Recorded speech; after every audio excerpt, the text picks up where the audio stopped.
Hi, Guy. It's very nice to have you here. It's very nice to have someone who understands how important it is, how very crucial for the whole family, for a kid, and for the whole team or the village is to take care of their mental side or of their confidence side or of their personality that goes inside. Often, you know, kids and even adults, let's be honest, don't talk about feelings that we have, things that bother us. And I think when it comes to kids, it's even more emphasized because sometimes they just feel, not only physically but also personality wise so small in this world, right? Everybody's so big, everybody has big opinions, and there are these big goals that people and adults and parents and coaches want us to achieve, and they just feel sometimes lost. So it's amazing to have someone who understands how to help, how to guide them on this journey. And for that reason, I'm very grateful to have you here. Now, parents and athletes, and probably not even coaches for the most part, don't have an idea of what you do. You, in a simple, you work as a therapist, and somehow in the intersection of family dynamics, youth mental health, and deep understanding of neuroaffirming care. We will go into the separate topics individually, but give us just a short description of what do you do and how it pertains to this whole world that I just described. Yeah. Well, thanks, Tomas, and thanks for having me here. I'm really excited about this. The nutshell of what I do is I'm a therapist, and I would say I have two main specialties. One is the neurodivergence, which we can table that for a second. The more broader specialty I have really is supporting youth anxiety or supporting youth in navigating anxiety. And generally that has been twofold. That is, one, working with the individual youth on figuring out how to navigate anxiety, understand anxiety in the brain and the body, and helping them learn to cope with anxiety when it shows up. The latter part, which I think is equally, if not more important, is really supporting the parents and helping their youth navigate anxiety. It's really difficult to do either in isolation. And what that has looked like for me over the years, when I used to do it really intensive work, and I still do a little bit of it, is I used to actually go into homes with kids that were refusing to go to school. Usually these are adolescents. At minimum, it was months at a time, sometimes up to over a year at a time of like extreme isolation due to anxiety. And so that was always twofold work, like I said, individually, the youth, and that usually took time to even get to that point. But it was always working with the parents to kind of stabilize, well, I would say stabilize the system.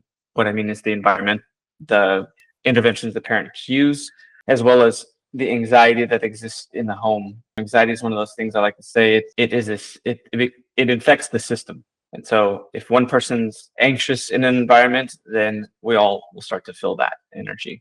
So in a family, one person's anxious, usually multiple people are feeling that anxiety as well. So that would be in a nutshell what I do. And it's not always been school refusal. Sometimes it's the intersection of academic performance or music performance or athletic performance, because the more intense pressure or expectations become, naturally, the more intense stress and anxiety can affect the individual.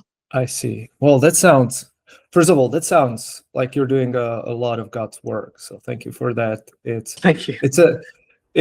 That sounds also like you're taking a big load on of that work, that you have to process it and be able to handle that. How is it for you? How are you able to go through that with keeping your mind open and clear for everybody? Well, as you gain experience, it helps because you learn quite quickly that you cannot affect change. Like you do not, well, I'm not an agent of change. And I think that's the big myth as a young therapist going in, is we all think, I want to help people change. It's really not how it works, actually. The way I like to phrase it now, especially when I've become more in the leadership position in the field, is that the best we can do is create the most conducive environment for change to occur. Mm-hmm. And so if I create that environment, then hopefully it affects some change. What that does for me as a therapist is it alleviates my own pressure that I need to create change for me to be effective in my job. I have let go of the responsibility that they have to change. That is the other person's responsibility, the clients I work with. Mine is to create a therapeutic environment and bring the right tools to this so that they can decide, are they ready to take the steps or not. So that helps me clear my mind. I've created a clear delineation of what's my responsibility here and what will always remain the other person's responsibility, which is what steps they feel they can take, they want to take, they're ready to take. I approach it with the right amount of care and empathy and curiosity and non-judgment or non-critical stance, and really trying to understand them, then that hopefully creates safe enough space for them to explore what change would look like, what's getting in the way of that change. I hope that answered your question, but I think the big part of it really is about me separating what's my responsibility and what's theirs. Yeah, I think that's great how you describe that. And setting up clear responsibilities, I think, is important. And this is a silver lining, or however you want to call it, throughout the whole training and coaching and teaching, right?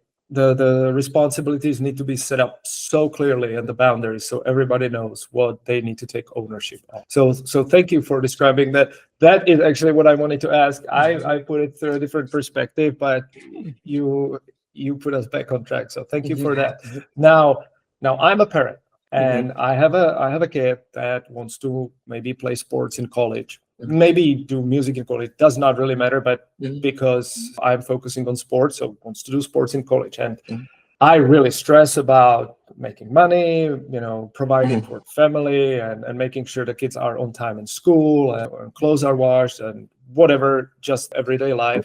And I'm completely omitting possible influences of the environment or of the whole process. So can you just walk me through, as a parent, and give me ideas and put pins on where how the landscape of pressure looks like for, they can be high achieving athletes, or they can be just athletes that maybe want to play D2, D3 because they are more on the academic side.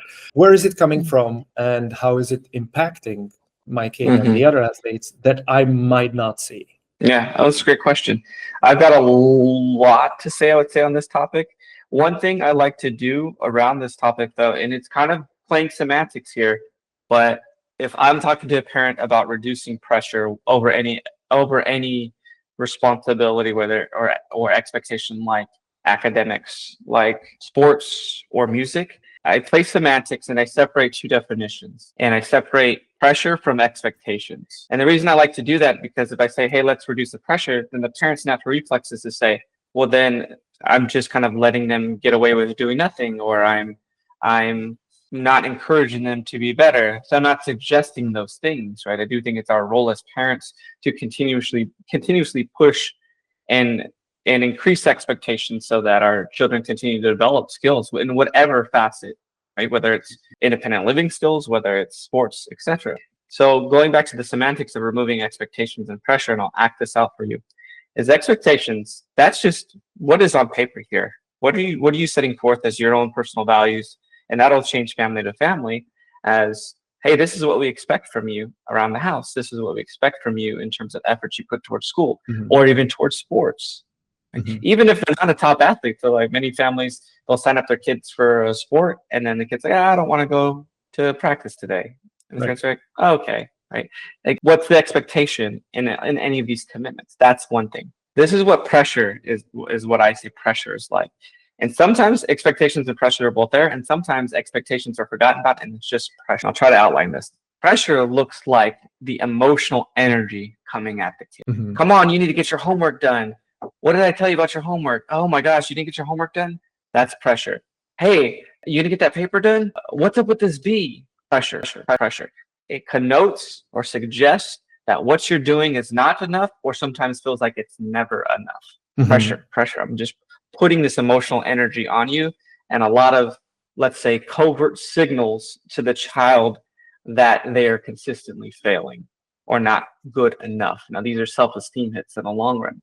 If you have the expectations set and say, hey, this is what we expect, this is the effort we expect in these different responsibilities in your life, and this is the effect or consequence if you don't meet those expectations. You let the expectations and the system do the discipline or or give the lesson versus the pressure giving the lesson. And that's what oftentimes I find, even for myself as a parent, is when we get into that pressure mode, that lecture mode, it's because we're starting to maybe get a bit overwhelmed or stressed. And then it comes out in that putting pressure onto our children to make the change, which really just adds more emotional pressure and distress usually. Right. And it also then has the unintended or I'll say the unintended consequences of putting more strain on the relationship. Right. So if I set up all my expectations ahead of time and say, these are my expectations for school, these are my expectations for your sports or your music, and I can maintain those expectations, then I don't have to put the pressure. Now, what this could look like actually is saying, let me be clear. Expectations are usually going to be around effort, not outcome. Now, this may challenge some folks, and I understand that. From a mental health point of view, we focus on effort. One of the main reasons why is that we don't control the outcomes. I could have a child that really struggles to read and is putting in an immense amount of effort all week, and they get a C in English or a D in English. But I mean, the amount of effort this child put in is immaculate. So do we say, hey, that's not good enough? To say, oh, well, let's just keep working. With effort, we can keep getting better and better and better. So we usually focus on effort. I have some stuff on effort versus outcome, but I want to come back to the expectations. So child meets the expectations. They get access to the reward, whatever that might be. In the therapy world, we call this sometimes if-then language, which is if you do this, or when-then language. When you do this, then you get this. And kids always want something. They always want access to something. Let's get our stuff done first, and then you do the other thing. You signed up for a sport. Okay. Well, the commitment is then you go to practice. If they're completely refusing and there's just no way to get them there and it's just turning into a tumultuous thing, then it means whatever that practice segment looks like, it's not fun time then.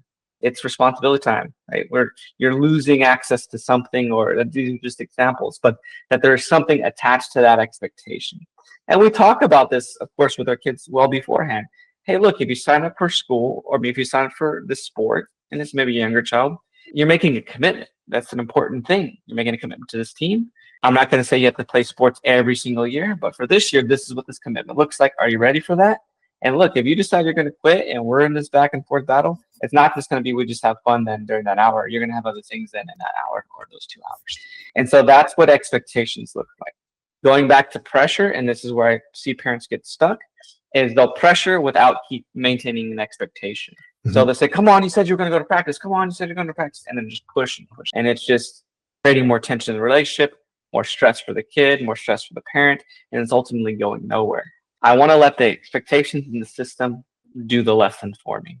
Okay, hey, you didn't meet the expectation, but I still believe in you. I can still maintain the relationship. I know you can meet it next time. And so I let the system do the talking. I let the system do the lesson. I've removed the pressure. Again, this is semantics. Pressure being that emotional energy that the parents may put onto the child because things aren't going well or as expected. I see. So, yeah. That is wonderfully described. Now I'm going to play the role of a parent, and I'm going to tell you, hey guys, so my son, he was great. He's 12 years old, 13, and he's been great the whole time, but somehow we're starting to struggle. He says he wants to play sports in college. We talked about expectation, what it's going to look like, but he's refusing to go for practice. And yes, sometimes I'll lose my patience and I get angry, and I let my emotions run wild, and I know he's struggling with that. So what do you have as a solution or suggestion in these situations where I thought it was set, the system was set correctly on my side, but it's not perceived well, or it's not, putting the right outcome? I've got a few things. One is immediately I'm going to be curious and I want to know the experience. And I want to normalize that frustration for the parent is going to come out. That as parents, we aren't going to be perfect ever. And that's okay. And so my immediate job is to sit there and give space to the parent and not judge them and say, okay, let's talk about what comes up for you when you go to talk to your child about the expectation, about not going to practice. What's happening for you on the inside? And, parent might say, well, I'm feeling stuck. Oftentimes they might say, I'm feeling hopeless or powerless because I can't get them to move, to do the thing, which ultimately is like a hard lesson, I think, for parents to go through, is wanting your kids to do well and then having the realization that we don't control them, that we don't have this immediate effect. It's easier when they're younger. You know, you have a lot. You get, I'll pick my child up physically. We're going to walk out of the store and you're not going to get the thing, right? And then as they get older and older, they get more and more autonomy, which is a good thing, but it also means it's going to challenge us as parents to have to confront the scary idea that there's going to be a lot we don't control the older and older they get. And our main concern as parents usually is my child going to be okay? Are they going to make it in the world? Are they, etc. So one is start exploring that with the parent, what's coming up for them. Two is main theme here is it's regulation. Get to regulation is that's what we're looking for as parents. I'm the model for how life goes, right, as a parent, which means if I'm regulated, and what I mean by that is that I'm able to experience the emotion and manage my response to that emotion instead of the emotion creating a reaction. If I'm able to regulate, I give my child a better chance to regulate. Okay. I have a metaphor for this, which is storms are going to happen, right? Storms happen in the ocean. We're all boats kind of cruising around the ocean. Do I want to be an anchor to my child, or do I want to be another boat alongside them that's just crashing into them during storms? So I could be the anchor and hope to create some sense of stability and predictability when things get intense, or I can be the anchorless boat alongside them. Which one am I going to try to be? Now, next step is regulation does not lead to outcome. Regulation just creates a space to regulate. Why is that important? Well, if I can teach my child to regulate or give them space to what we call co-regulate, that we can manage our emotions together, then our problem-solving brain returns, and I become better at problem solving. So the better I can regulate, the better I can problem solve, or more effective I can problem solve, then become a reactive being, or become a reactive person. So you mentioned something there about I'm not getting the outcome I wanted, and this is a broader theme, I would say, for both parents and children alike, is that the distress tolerance in society, it seems to be going down and down and down. And for culmination reasons, you have social media, you have things in general being such more stimulating, less time to sit with our feelings or emotions. We all have an easy escape, being our phones, being anything online. The ease of escaping emotions it's just too easy than decreasing our distress tolerance. So if I look at a situation, I'm going to put this in the context of a parent trying to get a child to go to school. You could replace that with going to practice. You could replace that with anything. The trap in this moment is that, let's just say this is an anxiety-induced or stress-induced avoidance, which our main reaction to anxiety is to avoid. The parent goes to prompt that action to happen. Child avoids it. Parent gets upset. Pressure then comes out. Come on, you need to get to school. You can't do this forever, right? All of this is quite understandable and quite predictable as a pattern, but that doesn't regulate the system. That does not create the space for the child to regulate. And I don't mean this in a blaming sense at all towards parents. I'm just talking about it very concretely here. And it leads to nowhere. Well, then the parent starts to feel powerless. Like, what do I do here? So then they repeat the pattern. Eventually, the parent gives up and says, you know what, I'm done trying. But the child's still sitting there, not knowing how to get over the obstacle. And this is why, I have a job, or why therapy exists, is kind of come in and kind of mitigate this thing. So the big lesson here is that for both parents and child alike is that progress takes time, and that we have to learn to tolerate when things are not going well. For the parent, that things don't have an immediate outcome. And I get it. Usually it's driven by the parents wanting to know their child's going to be okay. That's almost always what it's about, right? And it's a very understandable place to be coming from. And for the child, the same thing is that, if they return to school or if they dig themselves out of this hole of avoidance, progress is just going to take time. And I got to be honest, Tomas, this then opens the door to a bigger conversation. And it's about being okay with failure. All of these things tie together to me so nicely, right? It's like, I don't have to experience my emotions. I don't have to learn to tolerate them. Kind of means that I don't have to learn to tolerate distress at all, when big one of those ones is failure. Years ago, I hosted a podcast and I did an episode called Failure to Fail. And it was about how the the kids I was working with, the common theme was coming up is that how failure was approached from adults, parents, teachers, and the adults in the child system, and then how that was interpreted by the child. So, and by failure, I kind of just mean struggle. Mhm. I don't necessarily mean failure. It kind of has quite a negative connotation to it, right? Failure, you Right. failed. But if that parent is going to the child each day and say, "Hey, you didn't go to school today," registered as a failure for both parent and child Mhm. alike. There's a lesson in this. One is that, like, hey, failure is going to happen. Struggle is going to happen. How do we reframe how we approach this and say this isn't the end of things, and get away from outcomes and just look at process. So usually what I go in and do is go, okay, if the goal is to attend school regularly, I go, okay, well, really the goal is to manage anxiety. Child can manage anxiety, then they can access these things. Mhm. That pulls everyone away from the outcome sometimes and I say, look, he's not going to go to school. He's not going to go to school regularly for a while. It's like if I were to tell you, hey, you want to get fit, you want to be able to run a marathon, you're not going to do it in a week. It's going to take time. You're going to chip away at it. You're going to have some progress, regression, progress. Mhm. Hopefully, it's trending upward. So I say, throw out the goal of going to school. They're like, what are you talking about, guy? Throw out the goal of going to school. It's like, we all know that's the goal. We don't even need to talk about it. The more we talk about it, the more this kid feels like a failure. Let's focus on process here. What is the process that probably needs to happen? This kid needs to learn how to manage anxiety. School is the top level anxiety right now. Again, Mhm. replace it with musical performance, practice on the baseball team, whatever it is. If that's the top level, what are the bottom level stressors that exist day to day that child is also avoiding or struggling with? Let's focus on those. Let's build it up bit by bit over time. The term is kind of called scaffolding, right? It's like, all right, Mhm. this kid's not just avoiding school, he's avoiding brushing his teeth, he's avoiding taking a shower, but he's avoiding doing dishes, coming out of a room. All right, there's a lot of little things we can work on here that are all very relevant.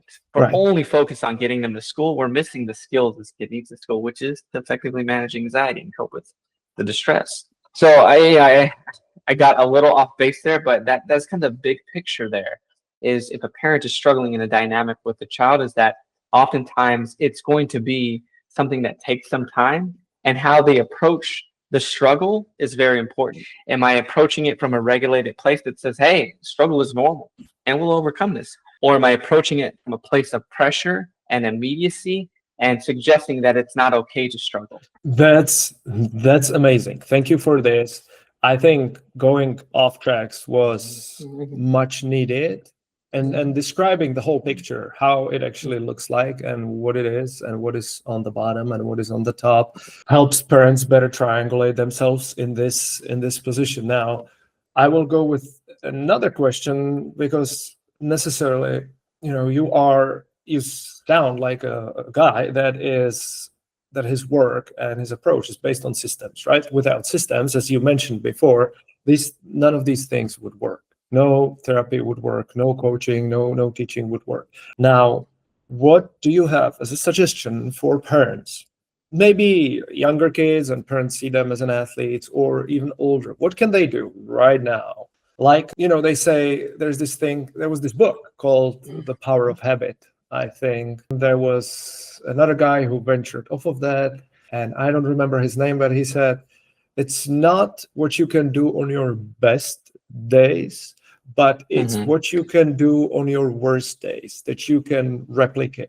So if I ask you, what would be the 5 minute, we're working talking sport terms, what would be the 5 minute workout that you can do every day?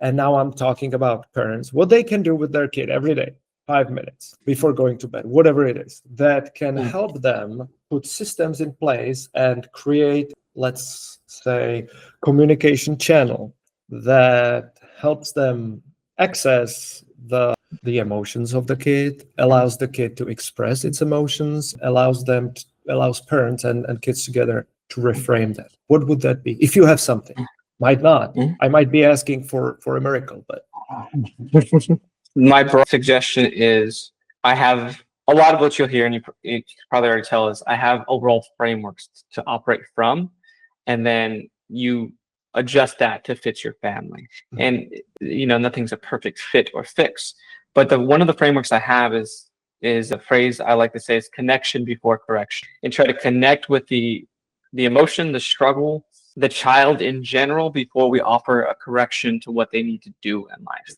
What I find so commonly, and I understand it. Again, I totally understand it from growing up and knowing that parents need to do that, but then also raising a child and knowing that you have to have a big part of your role as a parent is to offer these corrections and help a child to adapt to life. Where the things get lost is that whatever struggle starts to happen, like we talked about, is that the relationship becomes muddled with, or just marred with, it being all about correction. So every interaction becomes about, where's your homework? Did you get your homework done? Did you do that thing the coach said? And eventually kids start pulling away and away from their parents, and the parents are like, I can't get them to talk to me. Every time we go to talk about this thing, they just shut down. Such a natural occurrence, and a big part of it is because there's more to all of our children than their performance in life. And I get it. That is our sign often in society that they're doing well. So we think, right, we have these measurable outcomes and we say, they're doing well, they're getting A's, they're the top of the baseball team. But those things aren't actually always tied together. I've worked with some of the most high performing academics and athletes that are immensely struggling externally. They're the top of their class, they're the top athlete, the top musician, and they're just internally just barely holding on or struggling with other things like addiction. So just because someone's performing well or a high performer, even our children, does not necessarily indicate that they're doing emotionally well. Now, if I were to ask almost any parent, what do you want for your kid? And usually most parents are going to say, I want them to be able to be successful. It's like, what does success look like? That's going to depend parent by parent. But if I ask them outright, do you want your child to be an emotionally healthy person that knows how to cope with life stressors? Almost every parent's going to say yes. I say, okay, that's what I can help you with, right? So going back to this idea of connection before correction, separate the two worlds. Separate the world of their expectations in life to who your child is. When you attune to that and give time and energy to that, to say you are important, regardless of these other things that will change or can change. Like 2 years ago, I was the top of my class. This year, I'm not. This is where you're exemplifying what unconditional love looks like. What comes with that for a child with time is self-esteem, is the ability, confidence to know that I can struggle and I still have value. My value doesn't waver depending upon my performance. I'm still a valuable person, which means I can struggle and be okay and through it. When we only focus on, you got to do this, this got to be better, eventually it turns into what feels like a conditional relationship. It may not be conditional, but it feels like that for the child, which means I'm only valuable if I'm performing well, which is the self-esteem killer, which is a confidence killer, which is then going to make challenges more and more anxiety inducing, which is going to make challenges in general become more likely to avoid, because it's just going to fulfill the identity I have that I'm a failure. And this goes back to what I was saying earlier about failing to fail. It's like, make failure an emotionally non-emotional thing. It's just a part of life. Right. Wow. You don't have to do anything, right? But how do we approach that emotionally from the parent? I think, wow, this is so powerful. I mean, I've never heard that. I've heard it in a different way. And it said something along the lines, I don't care how much you know until I know how much you care. But it's a long sentence. But connection before correction, I think I'll get it tattooed on my hand, because and people should, I mean, look, and tell me if I'm wrong, people should, because this doesn't go only towards kids, it goes also towards partners, right? Towards everybody. If you treat your partner like you want to correct them all the time, like probably I've been corrected growing up in my childhood, then it's gonna completely shift the dynamics, right? And it's not gonna be good. But if I'm gonna connect first and then offer my opinion and just hold on to my need of be right, I think that changes so many things. Now tell me, when you say this, and you have cases of athletes that you mentioned, because you're working with students from Berkeley, right? Top students, D1 athletes. Is this also somehow a path back to regaining their awareness of their identity and their personality. Let's say I will completely omit the correction part and I will just throw in an insane amount of connection part. Does that slowly, can that backtrack and bring them back? When you say bring them back, do you mean bring them back like a regression, or in terms of meaning let's say 3 years back they started to really train in this top club towards going to college, right? And those 3 years I've been mostly on the corrective side when it comes to this and school, because those are their crucial years for being accepted to college, end of middle school, high school. And now the gap has becoming bigger and bigger between me and them, because I was so much overcorrect. Now, if I can switch that off and I can start being almost overconnected, is that going to bridge that gap, you think, based on your experience? It's a hard one to answer because it's going to be so contextual.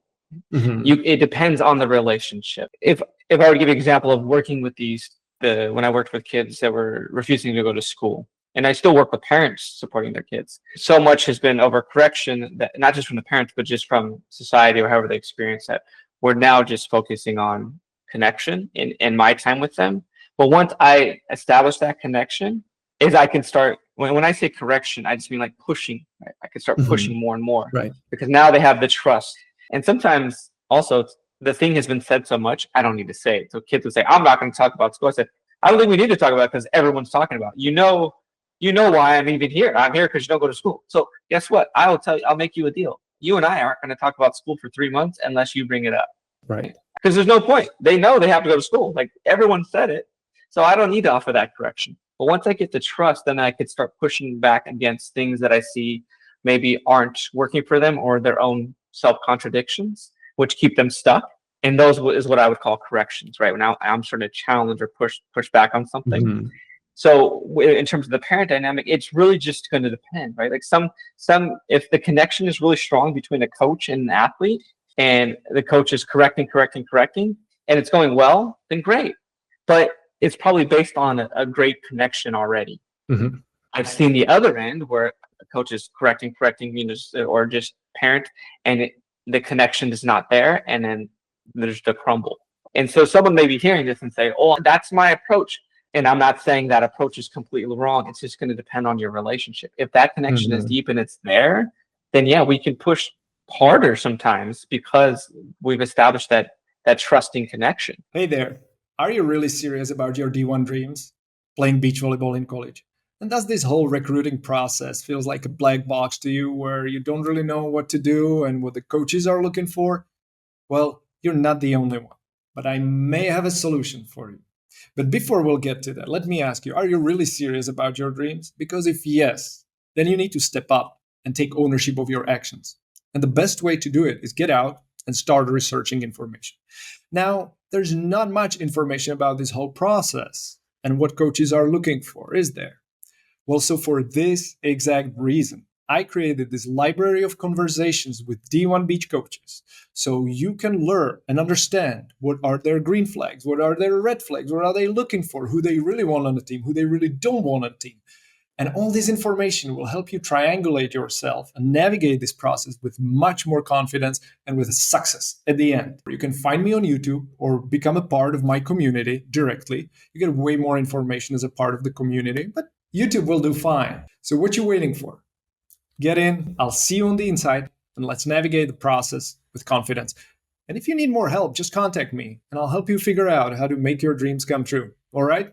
So let's go. When I develop a really trusting relationship with a client, I eventually then could push more and more on them because it's there. And so I don't want anyone to hear this and kind of misconstrue that idea and say, no, you can't offer connection. Just make sure that, or correction, just make sure that connection is really established. And again, what I found is sometimes it becomes marred with time or convoluted because it's all the relationship or most of the interactions are just about expectations that aren't being met. Come on, you got to get to school. Come on, what happened with your grades? Et cetera, et cetera. Now, if I were to give an example of connection and correction about what it looks like in a parent that, let's say, has an adolescent child and they're coming home from school, is separate the two conversations. Connect with them It has nothing to do with their expectations or responsibilities. Your child has interests, they have ideas, they have beautiful things to share. Take time to just listen to that without going, hey, but did you get your schoolwork done? Because I've seen that happen so many times, and I get why it does. I totally get why. They're like, because we got to keep moving. The likelihood of things moving along, at least from my approach, which is the attachment approach, build that connection, and then the correction afterwards. Hey, thank you so much for sharing that. All right, let's look at your homework now, right? It's like separating the two. But a child may come home that's really struggling from school, and they go, hey, mom, look what I drew. Has nothing to do with their homework tonight. And then a parent reflex might go, yeah, but you didn't get your homework done. Where's your homework? And it's like just immediately blew over that moment for connection. And so that's what I mean by this, is like take the time to connect with your child, regardless of external expectations or responsibility, and then hold that other thing separately.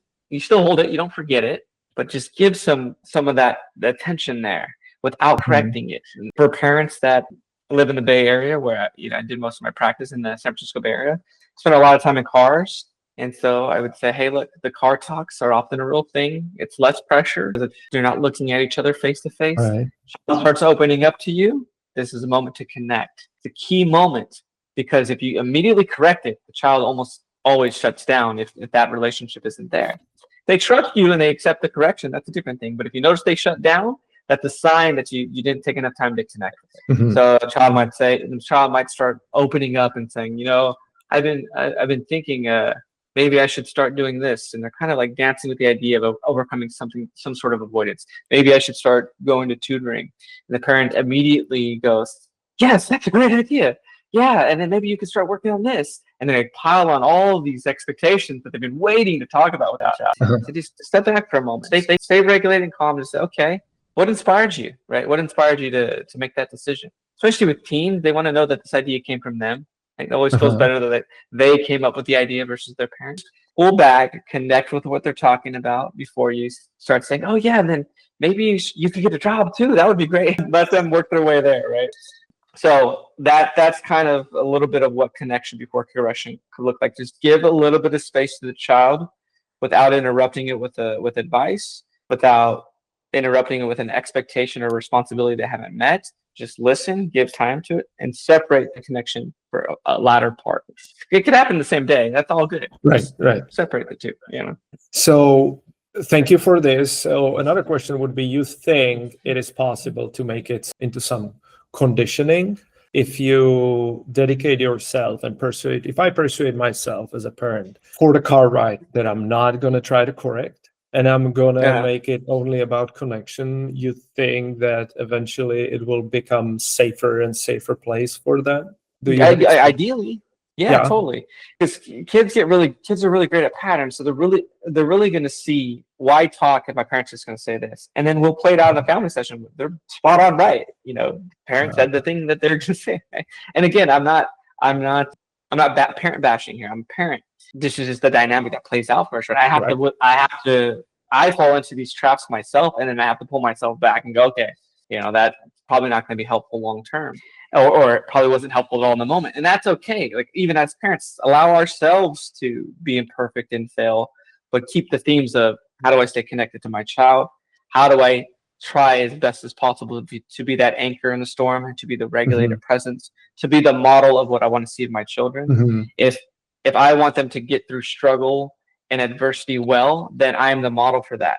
And my struggle and adversity might be watching them struggle and go through adversity. Right? And then it often is the case. And again, totally understandable.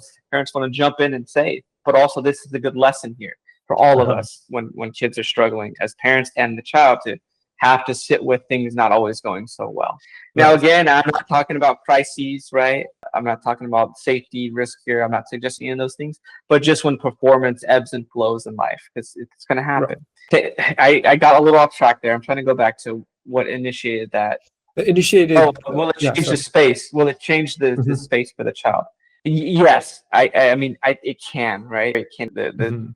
The opportunity for this to feel like a place where kids can open up if you kind of step back. But what I was going to show for you too is, let's say you come to me and you're my child, and you say, Dad, the teacher, he didn't accept my late work, but she accepted this other kid. That's so unfair. what correction sounds like here, which I've said, and it's in my head, yeah, life's not always fair. Immediately go to correction, right? As I just completely obliterate the emotional experience and go right to correcting and say, oh, life's not fair. That is a lesson. That is a lesson we learn. But let me connect with the emotional experience with the child first. Well, why is that? Well, one of two things, if I were to shorten it. One is going to the connection and the relationship. If I give space for the emotion to be processed, then my child could be better able to process it, and we can strengthen our connection. Two is I'm also suggesting with my response how to interpret emotions, or how to not interpret emotions necessarily, but what is the association I create with emotions or negative emotions. I'm basically saying, get rid of them quickly. Get rid of them quickly. Oh, you didn't like that? Get rid of it. Get rid of that quickly. And again, I'm suggesting that emotions are bad. Get right to solving things. Emotions don't need solving. They need space. Then you get to solve them. Right? Yeah. So kid comes in, it was so unfair today. Well, you know what, Johnny? Life's unfair. Well, I just robbed Johnny the opportunity to be okay with sitting with an emotion, processing it, and then moving through it. So what do you think Johnny's going to learn over time is to avoid emotions? Wow. That is not only a kid. This is a like adults thing. This is an adults thing that, you know, people are struggling with. I'm struggling with that. I was told, hey, don't worry, it doesn't hurt. You know, not a problem. Deal with that. This, that. Yeah. Come on, keep moving. And then, you know, I don't let myself express emotions, and I try to somehow suppress them sometimes when I have hard times, right? Because you don't feel comfortable with them. So this is amazing. Wow. This is another golden nugget from you, and you're leading us. First of all, I would like to put a pin there on the college athletes that you talked about briefly. Let's come back to them a little later. But now this is all leading to a really interesting and I think very important topic, and that is separating the athlete from the person. Identity. I am starting to have the feeling that from what you're saying, and say put it on the right track if I'm completely misunderstanding, is that if as a parent are not connecting and not letting kid experience these emotions and himself for who is he becoming, and what is he or she experiencing, and I'm only correcting about their sports performance, training, or school, isn't that reinforcing to associate their personality with that particular thing? I mean, it can. Again, going to, like, it depends on the nature of the relationship. Maybe the child loves talking about all of these things, and that's great. And there's always more to the child or to the person than one thing. And so the things I would have parents look out for is who's pushing this theme of sports and performance. Are you the one always initiate? How is baseball? And again, it's not innately bad or ineffective. It's just something to observe. Are you checking with the other parts of a person than the one thing? And this, again, whether it's athlete, a high performer, lawyer, or whatever it is, because ultimately, if I think of one skill I want everyone to have, it's flexibility. Right. If I am flexible, then I become adaptable. If I'm adaptable, then I become more resilient. Right. Meaning, can someone be more than one thing, so that when things in life change, undoubtedly and inevitably, that I can roll with that change? Just like we talk about, eventually an athlete's life as an athlete, it will eventually evolve. So what? Our life as parents will eventually evolve. We call it empty nest syndrome, when kids eventually leave, and then we go. And I work with parents on this, right? What the adjustment of that transition of identity, and this is why it's so important to have other things that aren't just important to us to do, but that we are also attached to as individuals, that we are, again, worthy and valuable, even if our roles change in life. And that we can cope and tolerate when things are different, when loss inevitably occurs, whether it's loss of a loved one or loss of a loved thing. This goes back to that car ride and creating space for emotion. If I can create space for emotions in that car ride, when the kid lost the championship game, or when they went 0 for 5 and left the bases loaded. I keep referencing baseball because I'm a huge baseball fan. If we can give space to that, then when inevitably sports is over, whether it's due to injury or whether it's due to just aging out, that there's the flexibility and tolerance to that emotional shift that occurs, which is, man, I really miss playing. Right. But you know what? I can do these things too. They won't be the same, but that's okay. That could be some of the importance of that car ride home, so to speak. The more space I give to my child to process their emotions, the better they get at processing emotions later on in adulthood. I see. Anyway, so what do you think can parents and family, even coaches or tutors, the whole tribe, right? What they can proactively do to build athletes' sense of self-worth outside the sports, outside the school, outside the things that are coming along our set goals? The other phrase I have, and I have a lot of phrases I use in therapy, is balancing accountability with support. And if we teeter to either side, it could be not that effective. And here's my best example I like to give it is if you're at a job. If you're at a job and you get to show up late, you get to fail to meet your job's expectations, and the bosses, it's like, you know what, it's all good, man. You know, we'll figure it out. And it's very supportive, but they're not really balancing it out without any accountability. It may feel good, but it's going to be demotivating to put in our effort. I was like, I can show up when I want. My boss doesn't really care. If it's all accountability, and no matter what I do, even if I'm perfect, it's still barely enough. Like perfect is not even worth anything, right?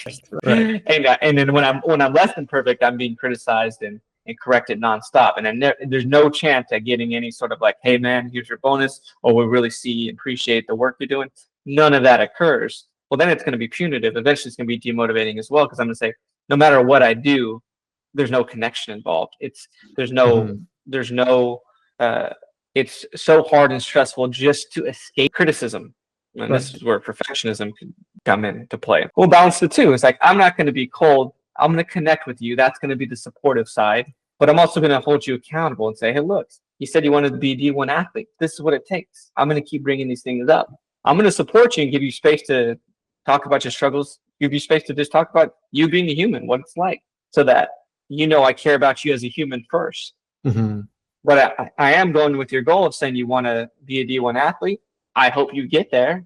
These are the steps, right? Let's talk about what's getting in the way of these steps now. But of anchoring the two, right? Support, accountability. Support is that connection.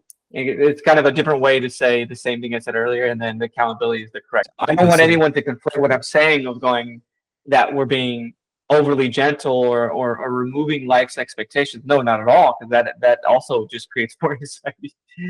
I'm not saying we sit there and go, oh no, it's okay, you don't have to do that. I'm not suggesting any of that.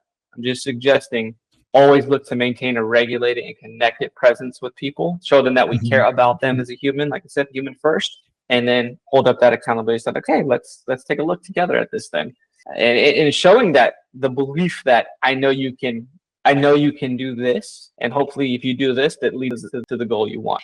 It may not, and I may bolster that side and say, hey, look, if it doesn't, I'm still proud as heck of you for all of what you did, and let's figure out what's next then. There's that flexibility piece I talked about. I've worked with kids that their whole goal was to get into an Ivy League college. Okay, let's look at all the steps that takes. What's getting in the way of those steps? And then when it didn't happen, it's okay, what now?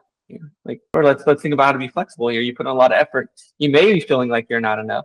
We can control effort and not always outcomes. Right. That's what's tough. We got last night, Game 7, Toronto beats Seattle Mariners to go on to the World Series. Right. Every year, right? There's 30 teams in the MLB, and every year, 29 teams lose the World Series. I did the math. Basically, 3% of the league, in terms of the players, win the World Series every year. 97% do not. Right. Yeah. The likelihood that you're going to quote unquote fail or miss is very high. Right. And it's just like, how do you continue to make the most of whatever opportunities you have and feel good about that, wherever things may end up. Yeah, I think this is a very important number, to show people and to tell and to understand that, hey, no matter what you're doing, it's always going to come, probably, unless you are the extreme outlier, legend, than a prodigy, then most of your work will be paved with some sort of loss, right? Or feeling like you did not win or not finishing first, because that's the nature of life. So I think this is very important. And you're making this so foundational. Like, you are just like wonderfully depicting the basis, what is the core, and what essentially ends up being the core for the rest of our lives, right? As you said, like, we'll stop playing sports, we'll stop doing this, we'll stop doing that, we will find a job or establish a company and have families, but this core foundation stays with us. And so thank you for describing it and giving people these wonderful tools.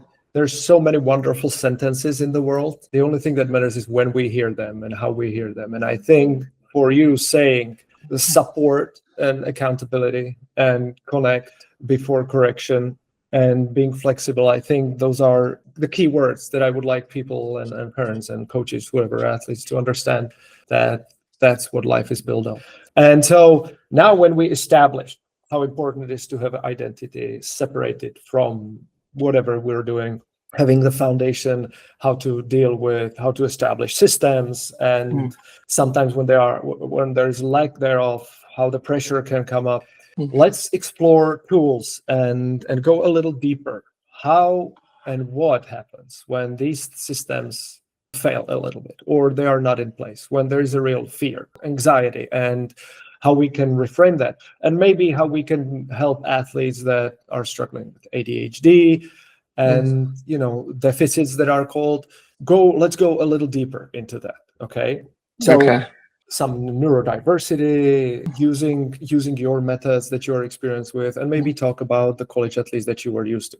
So let's dive deeper on the fear. People sometimes talk about it, that it needs to be conquered and it needs to be defeated, eliminated. You touched on it a little bit. It's an emotion that a person or an athlete needs to experience. But can you reframe that, if there is more to what you said, how to reframe that in a context of performance? It doesn't have to be only high performance. It can be school performance. It can be relationship performance, whatever that is. All right. I've got a little bit of an idea here, or an image, I'll say, in mind. We go back to the idea of fear and anxiety in general. Once again, the reflex, if it's too strong, if the fear and anxiety is too strong, is that we avoid it. This could tie all the way back to those conversations, giving space to emotions so that we learn to tolerate them.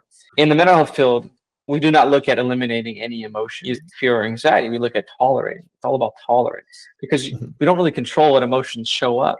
If I'm playing the hardest game of my life, doing the most intense thing, I expect some anxiety or fear is going to be there, because it's letting me know I'm alive, right? It's letting me know that I'm understanding the stakes of this situation.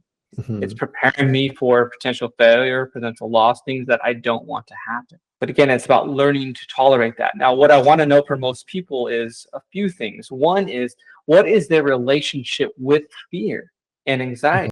Now, oftentimes I have a job because their relationship with this is, I don't want it. I don't want it. I want it gone.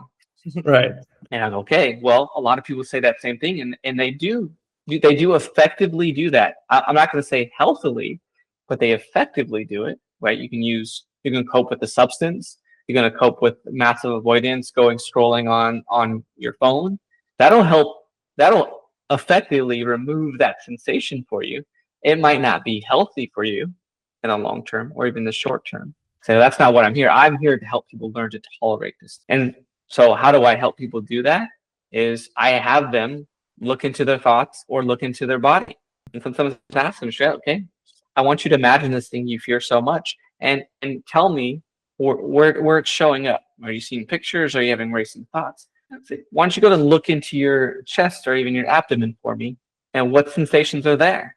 Oftentimes, immediately, as soon as I bring up the stressful subject, I can see the squirm or the shift in someone. And I'll say, okay, what happened just right there? Fear just showed up just right there, I think. And what happened? I want you to come back to it. I want you to feel like you can have a comfortable relationship with it. You squirmed and you try to get right out of it. You change the subject. Let's come back to it if we can.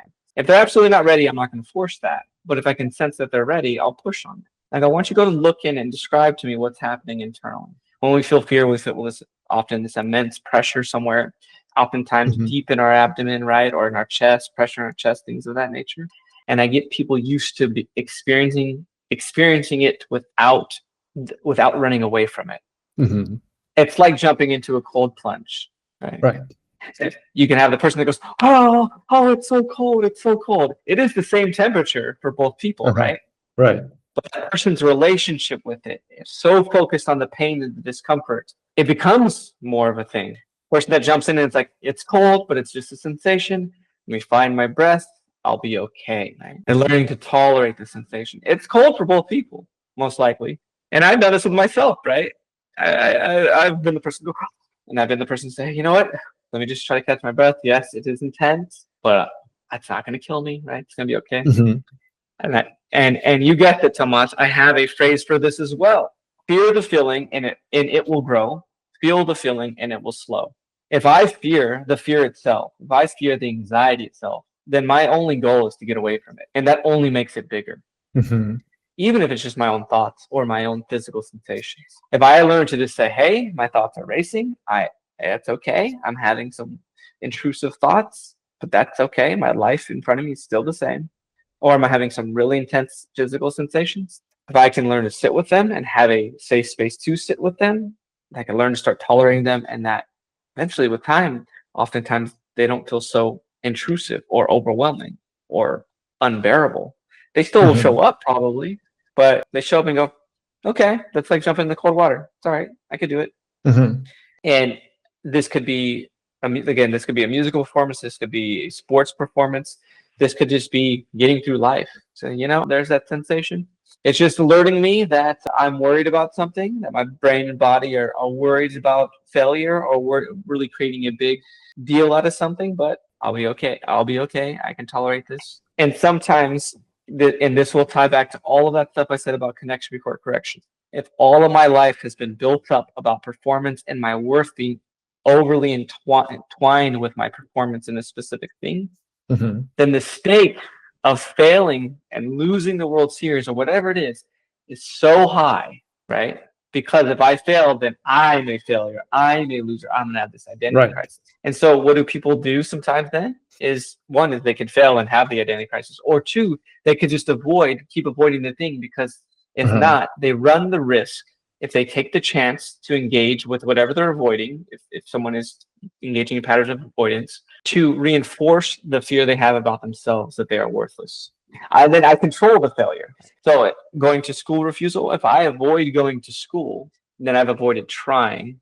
Then I haven't fully faced the fear that I am a failure, because I haven't Uh-huh. given myself a chance to fail. Right. So if I never fail, then I don't have to face that identity crisis. I just avoid it. If I Right. never apply to the job, I never have to be rejected.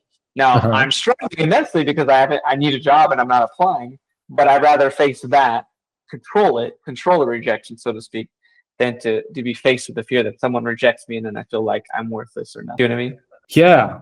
Yeah. So you said fear the emotion, it'll grow, and feel the emotion, Fear the feeling, it will grow.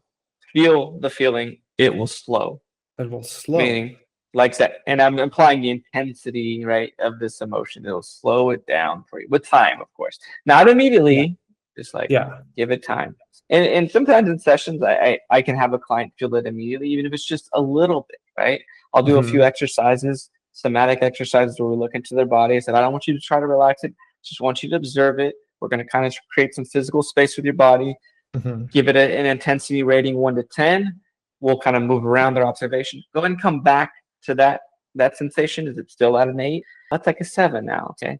All of those exercises, I'm looking at building this tolerance to feel the feeling Mhm. instead of fear it. Because I can see the fear come out of me. They go, we'll talk about something else, right? Or they won't even say that usually. They just talk Right. to something else. They go, something showed up physically for you when we were getting. It's the hard thing. I see. There's the fear. Yeah. So what are these? Do you have, like you said, you have two techniques that are your strength. What else is your therapy, the tree therapy? What else are you guys specializing in when it comes to these things? Well, yeah, one was kind of the broad picture I painted for you. The other is neurodivergent. That would be the other umbrella that we mostly Mhm. support kids with. And neurodivergence is a catchy term nowadays, and it just means, different types of brains and different types of ways of being, essentially. So Mhm. what we often associate with neurodivergence is going to be people that are autistic or have ADHD, dyslexia, dysgraphia, dyscalculia, different brain differences that lead to different traits for folks. But we try to see them in terms of neuroaffirming. We try to see them as not necessarily as deficits, but just differences.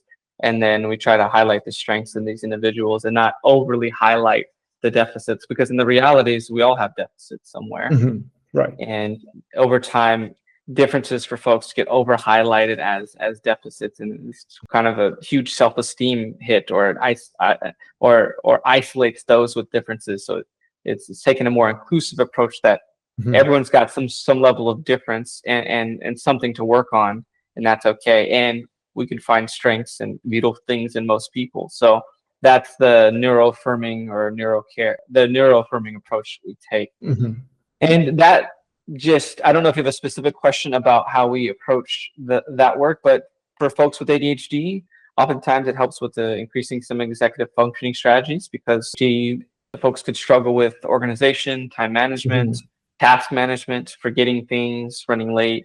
And so we try to help put in systems that feel good for them, that work better for Mhm. them. And we also try to really help harness their strengths and not Right. force them into a box. And it's similar with autism, is we try to help them overcome the challenges. Oftentimes it could be around maybe overstimulation or sensory challenges. Right. And sometimes it could be around social difficulties, making friends and connections. And we just try to help them bolster those things, while then also really highlighting the strengths that they do have, and honoring those strengths and finding areas where those strengths can flourish. Because sometimes they're not always going to be sometimes they're not always going to flourish immediately in school for kids with ADHD Right. and autism. And so we try to figure out where can those skills they have flourish. Mhm. And so, well, this is great. Do you have any experience in leading these and taking these kids, helping them, guide them to college, with turning their whatever stigma is humanity or society trying to put on them by labeling them, and you turning these into their superpowers, finding their strengths? Are they, and are you able to find, I hope, a system that takes them to their adult life or college life, and they are able to handle all that life puts on them? I wish I could say yes, that there's a Mhm. system that really embraces to support it after. So not always. I mean, there are some Mhm. programs out there that can definitely help. So our biggest thing is like, can we help build their skills as much as we can, help them build their skills, as well as any supports they have around them. So usually these are going to be more informal supports, not necessarily formal systems or programs that exist, and trying to help them connect to any programs that might exist depending on where they're at. And that's just going to depend on area. In the SFA area, there could be a lot more resources for ADHD and autism. And those resources are still stretched, and they can be quite expensive if you're not able to connect with them through something like regional center, which is, funded by the government. Right. So it's always our goal, but we work with what's in the client's, let's just say, ecosystem. What exists there. We try to just bolster it as much as we can. But what I would say, there's a tricky thing with labeling. There's kind of a, with most things, there's an upside and a potential downside. And I'd say most of the youth that we perform a psychological assessment on and determine they do have autism or ADHD, and give them this information, and we teach them about themselves and their brain, and help them make sense of themselves, it is often a powerful tool, because then they can oftentimes stop trying to force themselves to fit into a box that just isn't fitting. I see. And again, focus on their own strengths rather than overly focus on the deficits or maybe the feedback they've gotten in school or from parents. And that, I think, has gone a long way. That sounds again like strengthening their own identity and understanding of selves, right? Yeah. What they are capable. This has been amazing, Guy. This has been amazing. A man of such a wisdom and systems and functioning, as you are putting it so in such a nice and digestive way that people can really, pull out a piece and explore that, or understand the whole scheme and the whole puzzle as one, and still be able to connect it to everyday life. This is amazing. So thank you so much for that. Let's now tie it all together and put it to a place that is, at least for me, even though not completely, the pinnacle of this journey that we're guiding kids and teenagers and families through, and that is the college transition and somehow sustainable performance. And when I say performance, I don't necessarily mean sports. They might be doing sports in their undergrad, maybe in their grad school. Then they are done. Some will play for fun, some will play professionally, but mostly there's a life ahead of them. So from your perspective, what do you think is the single biggest, more 2, 3, if you have, not necessarily, and most often ignored mental and emotional challenge that a freshman athlete or a student, because you worked with academics too, faces when they step onto the campus? Struggle and inability to handle it. I think it honoring that this is a transition. And if I'm honest, I think, at least this is my bias from my experience with my work, is that a lot of kids in the last generation or so, let's just say the last 10 or so years that have gone on to college, aren't adequately prepared for the transition. And so this could be little things. So if you have a high schooler now, is how is your child doing day-to-day tasks for themselves? How are they learning these little things? Whether it's dishes, their own laundry. I've worked with a lot of parents over the years where like that is being completely like eliminated. Like, oh, they just focus on school and sports. That's great and all, but then there's still that leap to college. So what are those little daily micro skills of responsibility that you help build in as well, that slow a child down, have them think about what they're doing, and incorporate them into much of some adult-oriented tasks as possible? If you're working on the yard, right? If you're grocery shopping, it's like, what does any of this look like? Cooking, finding any ways for a child to increase their sense of independence and autonomy and independent living skills. So if they can drive, can they get groceries once a week, or go with you, or whatever it might look like. This is where I would work with the parent to just basically look at what's within their control that they can push more skills, because I think a lot of the kids aren't quite ready for that transition. But then also accepting that they won't fully be ready either, and that there will be some struggle. They're gonna miss home. They were at home for 18 years, roughly, right? Maybe a little longer, maybe a little less. Right. It's a transition, and that's okay. Like the struggle might exist, and that's okay. So again, how you approach that struggle is important. If you approach it with an intense worry and overwhelm, then they might become more anxious. If you approach it very aloof and, oh, you'll figure it out, then they may become more anxious. I see. I'll give you one last example of this, okay? You go to a playground, and I'll break it down to 3 parental responses. Let's just say these are 5-year-old kids playing. Kid gets hurt on the playground at the park, right? And the parent immediately runs over. It's like, oh my God, Johnny, you're okay? What happened? And it's just all this energy comes out. It's anxious energy. That's going to be overwhelming to the child. Not the anchor in that situation that we talked about, the boat, right? It's the boat crashing into another boat at this point.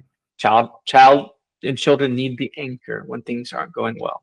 They're looking to us to learn how to handle struggle. Go the opposite end. Child falls, gets hurt, is crying, looks around. Parents maybe on their phone, maybe they can't find their parent just doesn't register it, they're talking to another parent, and that happens over and over again. A child learns eventually that I cannot ask for help, so I suffer in silence. I close off. Then we'll put someone near the middle that observes the child getting hurt and waits about a few seconds and then sees what's going, and then waits for the child's response to then respond.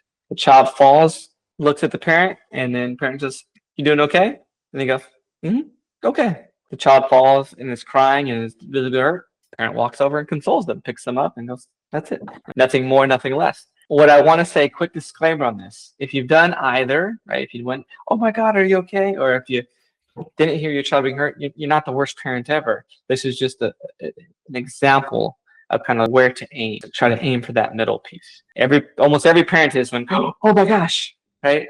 My child got hurt. And every parent has probably missed something because you were shooting off an important email or because you got caught up in a conversation. So I don't want to vilify any listener here to say, oh my God, I did that on my bad. No. Bringing it to awareness. We've all done these things. Aim towards that middle that you can be there and observe and be the anchor. That's be the anchor. The way you're saying it is like we're repeating these patterns over and over, right? Kindergarten or toddler, kindergarten and middle school, high school, college. It's all the same. It's about us as a parents being the anchors and providing and aiming for that middle ground, not being completely omitting and not being completely overprotective, but being the steady anchor that lets them explore what's happening, lets them explore their emotions, and then connect and offer support in that, right? Totally. And our kids want to know that we care and we take things seriously, and they cannot handle us being overwhelmed and that spilling onto them. Mm-hmm. So for the anchor, it gives them a safe to hold on to while they figure out their life. I see. Okay. Well, this is amazing. So we have the fact not being prepared. By the way, I would not think about the fact that the everyday chores might be a part of kid not being ready for college. Like I'm just thinking about all these athletes that I work with, and parents take care of everything. They schedule coaching, they schedule tutoring, they take them by car, they do this, they do that, and it's like the kid just goes to school and that is taken to practice and then does homework. How fine is that line? Like you essentially said it that it's case to case, but are there any general guidelines how far we can push it to leave the self-care or the care of about life things on the kid versus what we take upon us? I mean, a good point, right? I always want to know the family, what their values are, what they're trying to achieve. And we also look at what's the effect of what's happening. Now, as a parent is doing all of the executive functioning, all of the planning, and this is a 17-year-old getting ready to go to college, and they're doing all the planning, then the question I have usually is, who's going to do that when they're gone? And let's be honest, a lot of the last 5-10 years, kids I've worked with are that transitional age to college. They get to college and then they're calling their parent to schedule a doctor appointment or say, hey, how do I do this? Again, I'm not vilifying the parent because I think life has also gotten so busy, especially where I was working in the SF Bay Area, that it's often easier for the parents to just get it done themselves. You already know it's easier to do it yourself than to teach someone, right? Yeah. If you already know how to do the thing. But that's something to think about, is that it also comes at a cost then, which is their readiness to launch or their readiness for that transition. So it doesn't mean you always have to teach them, or it doesn't mean you have to teach them everything all at once. Chip away bit by bit, or incorporate them in the things that you are doing. Okay. And so if you are sitting there planning out their week, but they're not any part of it, maybe they get to sit with you and say, hey, look, we're looking at our schedules together. Like we're gonna do this together, even if I'm leading it. So you're a part of it and get to see and absorb some of this, because eventually you're going to do it. If a parent's making doctor's appointments and the kids in high school, start showing the kids how to make them. Right. It's like incorporate them, just have them sit down a few times, and then after the third or fifth time, say, all right, let's sit down together, but I'm gonna have you do it. If you get stuck, I'll walk you through it. Any little things like that. Paying bills, if there's any relevant bills for the child to pay, phone bill, whatever. Right. Just having them walk through some of these things about how to plan and use some of those executive functioning skills so the kid isn't completely overwhelmed. Calling their mom, say, how much laundry detergent? Where's the on button? Just like, if they're not doing it, start doing it together. Right. Okay. And just start doing that. And parents will ask me, how young? 3. I mean, chores can start at 3. It doesn't mean you got to be militant in that you're creating little machines here, but the earlier you start, the easier it is, and you'll be surprised at how willing young kids are. So they get those skills kind of early, and normalize that these tasks are just a part of life. So right. That's amazing. I think this is a very reasonable, doable, and again, fits within the 5-minute, what you can do a day, even though it takes more. But those little things, as you constantly say, like chip it off a little bit here, a little bit there, and push the boundary in a digestible manner and help them become self-sufficient. This is amazing. Guy, you threw in so much wisdom and so much of, it is rare, as you know, like you can hear people and experts and this say so many redundant things, so many theoretical things. Now you're coming in here and you're shooting one golden nugget after another, and people can just take it and say, okay, I can do this. Like, actually, when you give someone the hope and the ability to understand and hope that they can believe that they can do it, I think that's the biggest gift you can do. So you've done it perfectly, and I thank you so much for that. Now,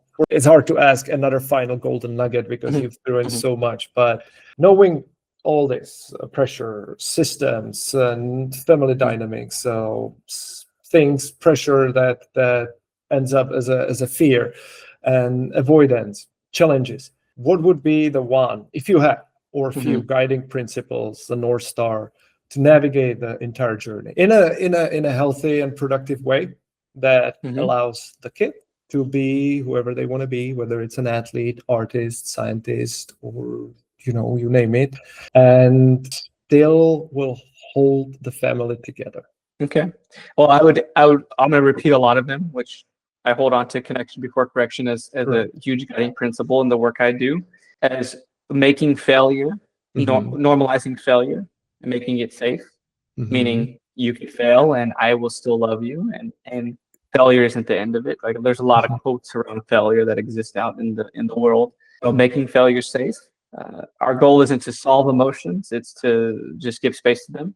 Right. So that builds that distress tolerance with time, and to be flexible with life. Going back to connection before correction is being able to build that self-esteem and innate value, regardless of what happens externally, attached to process and detached from outcomes as how you measure yourself and progress. So, if I failed the World Series, am I nothing? Or, I'm disappointed that I failed it, but I reached my full potential, right? I did as much as I could, right?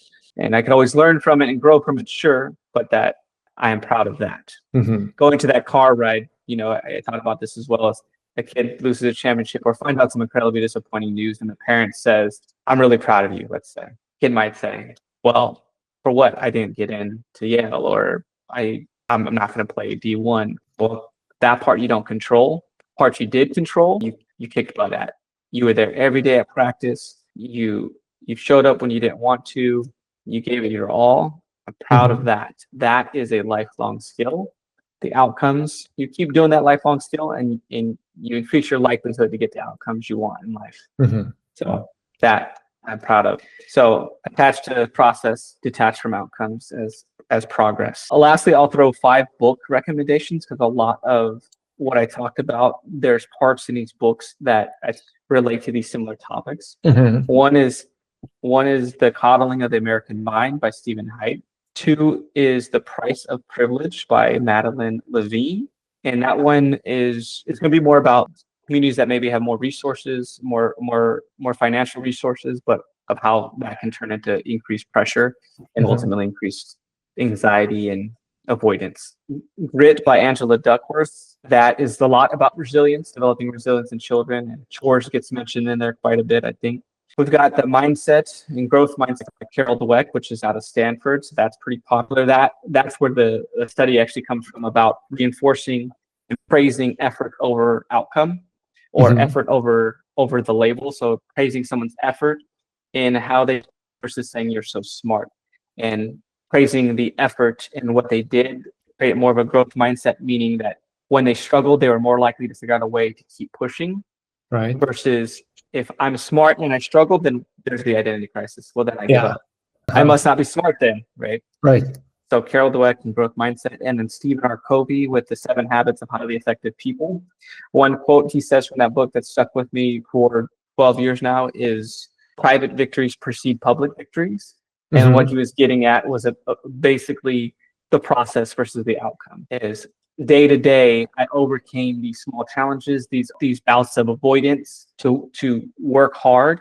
That's really the progress, versus, oh man, look, you did it, you won the championship, but everyone overlooks all the struggles that I had to overcome, which those are the lifelong skills I can build upon. Yeah. I may get lucky with an outcome, right? Lucky with the job, lucky on the test. But what are those foundational skills I had to build privately that no one saw, that I may never get praised for? Parents could see those, maybe, hopefully, and praise those daily ones, right? But Stephen R. Covey's 7 Habits of Highly People. This is amazing. This is such an amazing bonus. I will put it in the comments afterwards for people, and it just nicely, brings it all together in a way that there's not a single tool. You need to get out and listen and learn and read and talk and ask, so you can have more tools and better ability to handle the reality. Guy, this was fabulous. It was just, Well, thanks so much. it just blew my mind when someone with so much knowledge and wisdom and experience can put things in a way where people can use them immediately and have their life improved right there. Where can people find you? Well, they can go to my practice website, TheraTreeCommunity.com. I'm going to start a blog pretty soon here about some of these topics we've discussed. They can follow us on Instagram or Facebook. On Instagram, we post a lot about neurodivergence, not just about neurodivergence, but there's a lot of that we post regarding neurodivergence and creating more awareness around autism and ADHD that sometimes gets overlooked or sometimes gets labeled as defiant or things that might be less helpful for society and for the individual. And yeah, TheraTreeCommunity.com, or follow us on Instagram or Facebook. That would be the main place to find us. Perfect. Thank you so much, Guy. Wishing you all the best. Thanks, Tomas. Thank you, you too. Helping make life and humanity better. Thank you so much. I'll try. I appreciate it, Tomas. Take care. Did you like this conversation? It was pretty good, wasn't it? I have more for you. I have conversations with D1 coaches, experts, and all the tools and guides and whatever you can think of to succeed on your D1 journey and fulfill your D1 dreams. So what you waiting for? Jump right in, and I'll see you on the inside.